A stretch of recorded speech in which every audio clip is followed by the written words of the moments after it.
Hello students, welcome to वायु learning. आज की क्लास में हम पढ़ने वाले हैं क्रोमोसोमल थ्योरी ऑफ इनहेरिटेंस।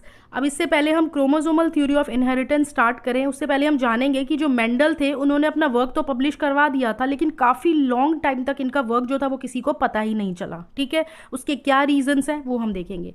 तो सबसे पहले हम बात करते हैं कि मेंडल ने अपना वर्क जो था वो कब पब्लिश करा था, 1865 में, लेकिन 1900 तक ये अनरिकॉग्नाइज रहा। किसी को इसके बारे में पता ही नहीं लगा कि इन्होंने इतने सालों तक इतनी मेहनत करी और वो किसी के नज़र में ही नहीं आई।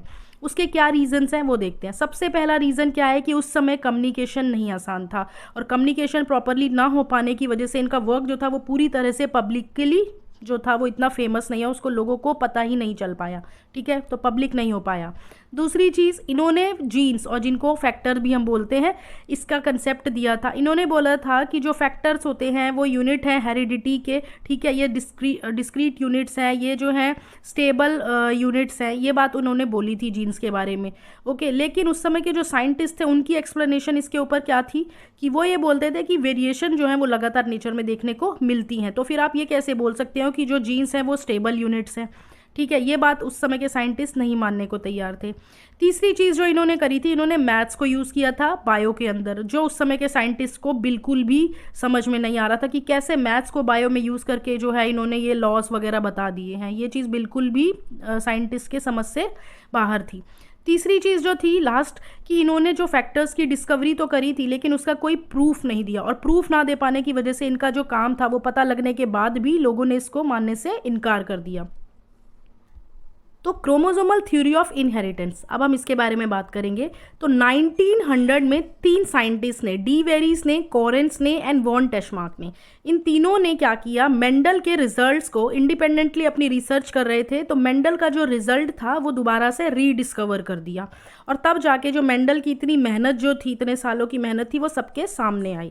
अब उस समय माइक्रोस्कोपी में एडवांसमेंट होने की वजह से जो साइंटिस्ट थे वो सेल डिवीजन को अच्छे से ऑब्जर्व कर रहे थे। तो जब वो सेल डिवीजन को ऑब्जर्व कर रहे थे तो उन्होंने क्या देखा, न्यूक्लियस को देखा, और जब उन्होंने न्यूक्लियस देखा तब उनको समझ में आया कि अंदर क्या प्रेजेंट है, क्रोमोसोम प्रेजेंट है न्यूक्लियस के अंदर। ठीक है, तो जब उन्होंने क्रोमोसोम को देखा तो उनको तो समझ में आ गया कि क्रोमोसोम के अंदर क्या है, डीएनए प्रेजेंट है, और डीएनए का ही एक छोटा सा सेगमेंट जीन होता है। ठीक है, जिसके बारे में मेंडल ने बात करी हुई थी। तो यहाँ से दो साइंटिस्ट, कौन से, 1902 में two scientist Sutton and Boveri, इन दोनों साइंटिस्ट ने प्रपोज करी क्रोमोसोमल थ्योरी ऑफ इनहेरिटेंस। अब ये थ्योरी क्या कहती है वो हम समझेंगे, जिसमें सबसे पहले अब हम जानेंगे कि सेल डिवीजन में किस तरह से ये थ्योरी जो है वो अप्लाई होती है। ओके, तो इससे पहले हम सेल डिवीजन देखें उसके पहले हमने जो दो लॉ पढ़े थे एक बार उनको रिकॉल करते हैं। तो पहले हम बात करेंगे लॉ ऑफ सेग्रीगेशन की। ठीक है, लॉ ऑफ सेग्रीगेशन क्या बोलता था, लॉ ऑफ सेग्रीगेशन, कि हमने एक टॉल प्लांट लिया था और एक डॉफ प्लांट लिया था, फिर हमने इनके गैमेट्स बनवाए थे। ठीक, तो जब गैमेट्स बनाए थे ये वाले, फिर इसके बाद क्या हुआ था, यहाँ पर F1 हाइब्रिड मिला था जो टॉल थे। फिर इस F1 हाइब्रिड की हमने क्या करवाई थी, सेल्फिंग करवाई थी, तो यहाँ पर फिर से गैमेट बने थे। ठीक है, यहाँ पर फिर से गैमेट्स बन गए थे। अब यहाँ पर लॉ ऑफ सेग्रीगेशन क्या कह रहा था कि एलिलिक पेयर जो रहता है वो सेग्रीगेट हो जाता है at the time of gamete formation, यानी सेपरेट हो जाते हैं। ठीक है, at the time of gamete formation. Okay, same यहाँ पर भी जब F1 हाइब्रिड बना तो ये वाला एलिलिक पेयर जो है ये गैमेट बना रहा है, तो यहाँ पर जो एलील्स हैं वो सेपरेट हो रहे हैं। यही कहता था लॉ ऑफ सेग्रीगेशन। अब बात करते हैं law of independent assortment. Independent assortment क्या कहता है कि हमने, आपको ध्यान होगा कि हमने इसमें ये वाला हाइब्रिड लिया था, दो जीन लिए थे। तो F1 हाइब्रिड जो था इसमें क्या था कि दो पेयर थे ये। ठीक है, तो इनमें से क्या हो रहा है कि हम ये वाला पेयर अज्यूम कर रहे थे, मान लेते हैं ये वाला पेयर। अब इसमें जो सेपरेशन है दोनों एलील्स का वो इंडिपेंडेंट है, यानी ये कैपिटल आर कैपिटल वाई के साथ भी जा सकता है, कैपिटल आर स्मॉल वाई के साथ भी जा सकता है, स्मॉल आर कैपिटल वाई के साथ भी जा सकता है, और स्मॉल वाई के भी साथ जा सकता है। कहने का मतलब इंडिपेंडेंट असॉर्ट हो रहे हैं ये। ठीक है, यही था लॉ ऑफ इंडिपेंडेंट असॉर्टमेंट। अब यहाँ पर एक कंसेप्ट हमें और समझना है। आपको ध्यान होगा कि जो हमारा स्पर्म है, जो हमारे क्या है, गैमेट्स हैं, और एक ये ओवम है। ठीक है, ये भी गैमेट्स है। तो ये गैमेट्स कैसे होते हैं, हैप्लॉइड होते हैं। ठीक है, तो जब हम फ्यूजन करवाते हैं तो हमारे पास बनता है जाइगोट, और जाइगोट कैसा होता है, डिप्लॉइड होता है। ठीक है, यहाँ तक बात क्लियर है। अब यहाँ पर ये हमें पता है कि ये 2n है, तो मतलब क्या, n नंबर ऑफ क्रोमोसोम ठीक।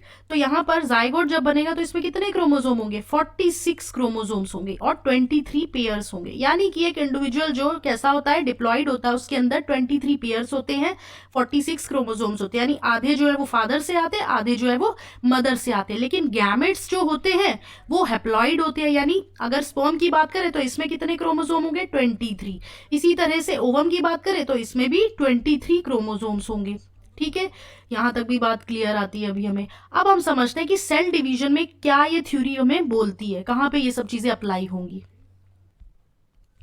तो अब हम यहाँ पर सेल डिवीजन देखते हैं। तो सेल डिवीजन की अगर हम बात करें तो उसमें हमारे पास इंटरफेज में 3 फेजेस प्रेजेंट होती है। एक होती है G1 फेज, दूसरी होती है S फेज और तीसरी होती है G2 फेज। तो G1 फेज में हम क्या देख रहे हैं कि यहाँ पर हम 2 क्रोमोसोम के पेयर ले रहे हैं। इस टाइप के क्रोमोसोम जो एक फादर से आता है और एक मदर से आता है, एक फादर से आता है, एक मदर से आता है, इस टाइप के क्रोमोसोम्स को हम बोलते हैं होमोलोगस क्रोमोसोम। यानी कि ये ऐसे क्रोमोसोम होते हैं जो दिखने में बिल्कुल एक जैसे होते हैं और बिहेवियर में भी बिल्कुल एक जैसे होते हैं। तो क्या होगा कि यहाँ पर हम देख रहे हैं क्रोमोसोम का पेयर। तो यहाँ पर क्रोमोसोमल थ्योरी ऑफ इनहेरिटेंस क्या बोलती है कि क्रोमोसोम्स जो होते हैं वो पेयर्स में होते हैं और क्रोमोसोम्स के अंदर ही क्या प्रेजेंट है, जीन्स प्रेजेंट है। तो ये बात मेंडल ने बोली थी कि जीन्स जो होते हैं वो पेयर्स में होते हैं। ठीक है, तो ये पहला पॉइंट आता है क्रोमोसोमल थ्योरी ऑफ इनहेरिटेंस का।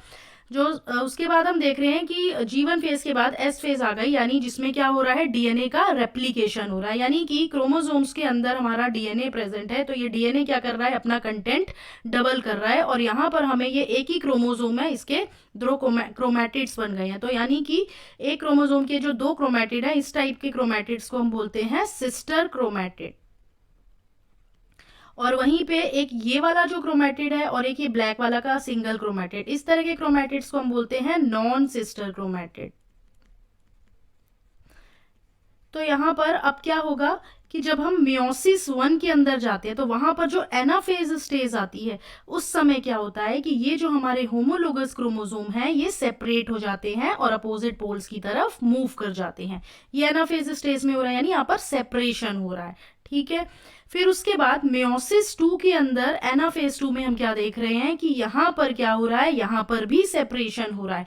वहां पे होमोलोगस क्रोमोसोम सेपरेट हो रहे थे तो यहाँ पे लॉ ऑफ सेग्रीगेशन अप्लाई हो रहा है। ओके, और यहाँ पर भी क्या हो रहा है, एनाफेज 2 के अंदर क्रोमैटिड्स जो हैं वो सेपरेट हो रहे हैं। जैसे कि हमारा ये एनाफेज 1 में इस तरह से ये सिस्टर क्रोमैटिड्स जो होंगे ये सेपरेट हो जाएंगे और इस तरह की कंडीशन हमें एनाफेज 2 में देखने को मिलेगी। इसके बाद टीलोफेज आएगी और एनाफेज के बाद जो है वो टीलोफेज और टीलोफेज के बाद साइटोकाइनेसिस, जिसमें क्या होंगे 4 हैप्लॉइड गैमेट्स का फॉर्मेशन हो जाएगा। अब यहाँ पर भी क्या हो रहा है, सेग्रीगेशन का लॉ तो हमने देख लिया कि सेपरेशन हुआ। अब उसके बाद क्या हो रहा है, लॉ ऑफ इंडिपेंडेंट असॉर्टमेंट भी लग रहा है।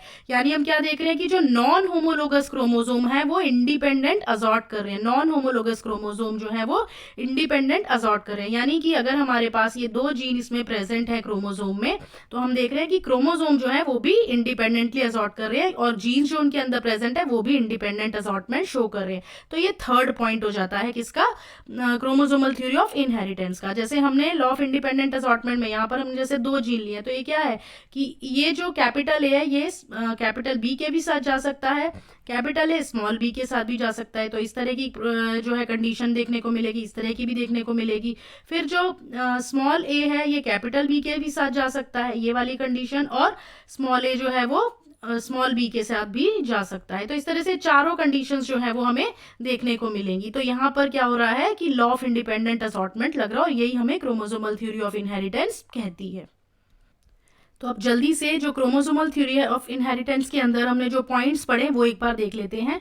तो सटन एंड बोवेरी ने क्या देखा था कि जो बिहेवियर होता है क्रोमोसोम का वो बिल्कुल ही पैरेलल है जीन्स के, और इसीलिए उन्होंने क्रोमोसोम मूवमेंट को यूज किया था मेंडल्स के लॉ को एक्सप्लेन करने के लिए, क्योंकि जो क्रोमोसोम के अंदर हो रहा है वही जीन के अंदर हो रहा है। तो पहला पॉइंट इसके अंदर क्या था कि क्रोमोसोम और जीन्स दोनों ही पेयर्स में होते हैं, ये भी हम चीज देख चुके हैं। तीसरी पॉइंट क्या आ रहा है कि क्रोमोसोम जो होते हैं वो सेल डिवीजन के टाइम बिल्कुल एक्यूरेटली डिवाइड करते हैं, जिससे उनके माइंड में क्या आया कि जीन्स जो है वो क्रोमोसोम के अंदर ही प्रेजेंट है।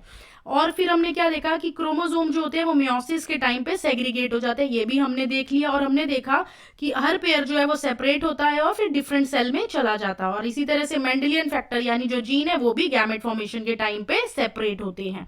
ठीक है, तो यहाँ पर लॉ ऑफ सेग्रीगेशन लग गया। उसके बाद लॉ ऑफ इंडिपेंडेंट असॉर्टमेंट क्या है कि क्रोमोसोम पेयर जो है वो सेग्रीगेट होता है इंडिपेंडेंटली दूसरे क्रोमोसोम के पेयर पे, और मेंडेलियन जीन्स जो है वो भी सेपरेट होते हैं इंडिपेंडेंटली। ठीक है, तो लॉ ऑफ इंडिपेंडेंट असॉर्टमेंट।